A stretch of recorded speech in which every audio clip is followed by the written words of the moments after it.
Welcome to the SEO.co Search Engine Optimization Podcast. Digital marketing essentials and next-level tactics. From off-site and on-site optimization to persuasive selling and everything in between. You'll learn actionable tips on what it takes to outright and outrank your competition.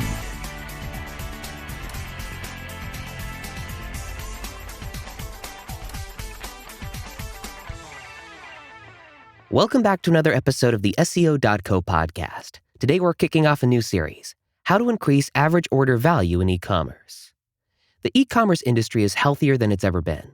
It's estimated that there will be 2.14 billion global online consumers by the end of 2021. And if you look at this number in comparison to the number of people in the world over the age of 18, it means more than 36% of people on the planet are online shoppers.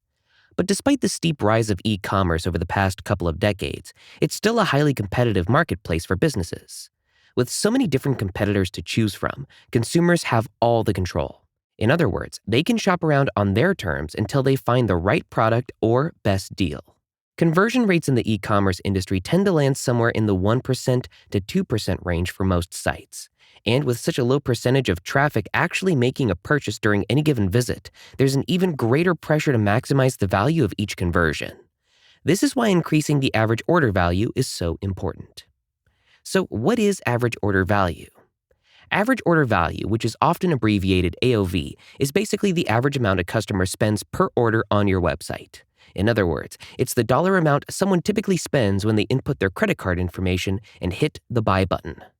Calculating average order value is pretty simple. It looks like this. AOV equals total revenue over number of orders. For example, let's say your total revenue for Q1 was $100,000 and there were 1,562 individual orders during that period of time. You would take 100,000 divided by 1,562, and that equals 64.02. That means your average order value for the quarter was $64.02. The AOV calculation is simple. Some might even say elementary, but it has a significant impact on the overall health and profitability of marketing campaigns for your e-commerce business. AOV matters for a number of reasons. For starters, it's much easier to get a customer who is already planning to spend $100 to spend $150 than it is to drive two customers to your website and convince them each to spend $75 for a total of $150. And it's significantly easier to have one customer spend $150 than have 10 customers spend $15 each. You get the idea. Small incremental gains in AOV make a huge difference. Consider our calculation from the previous section. If you know that the average customer is spending $64.02, you might set a goal of increasing that number to $75 per customer. In other words, your goal is to get them to shell out another $10.98 per transaction.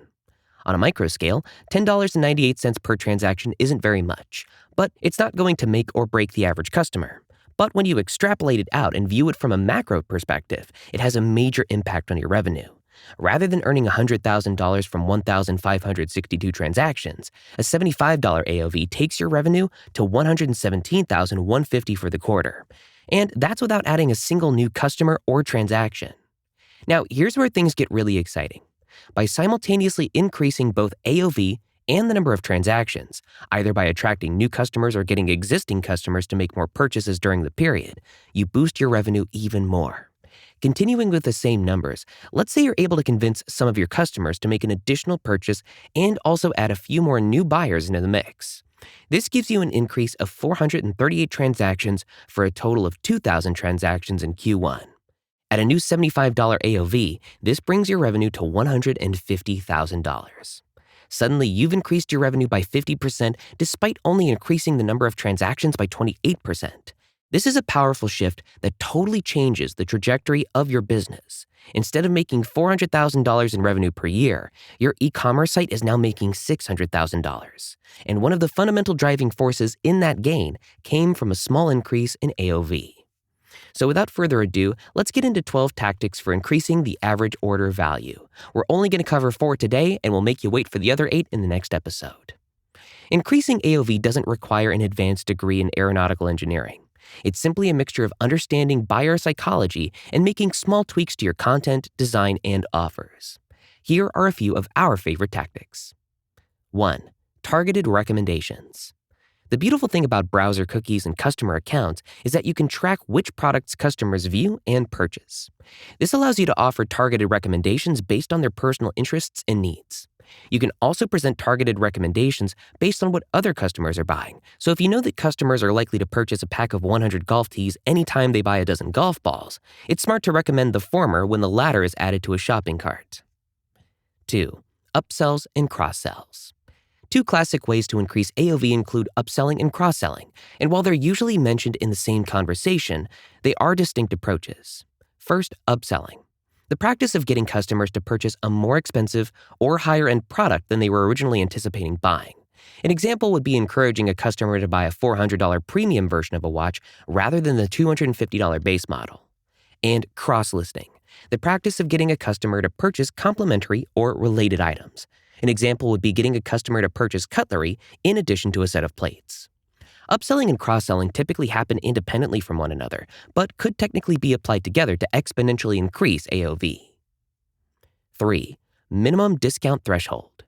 One classic way to throttle your AOV is to offer minimum discount thresholds. For example, you could offer $20 off for anyone who spends $100 or more.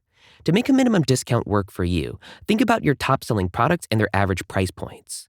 The example from before would work well if the average product sells for $75. This encourages the customer to purchase two products, $150, just to save $20. This brings their total to $130, which is 73% more than the standard $75 purchase. And last one for today, number 4, free shipping minimum. Free shipping minimums are a classic method for increasing AOV. In order for a customer to get free shipping, they must place a minimum purchase order. Pretty simple and straightforward. The biggest key is figuring out what the minimum threshold should be. To determine your minimum threshold, analyze your current AOV. If you're currently hovering around $25, it would be smart to bump the free shipping minimum to $30. This puts the average customer within striking distance and makes them think, shipping costs $7. I might as well spend another $5 to save $7.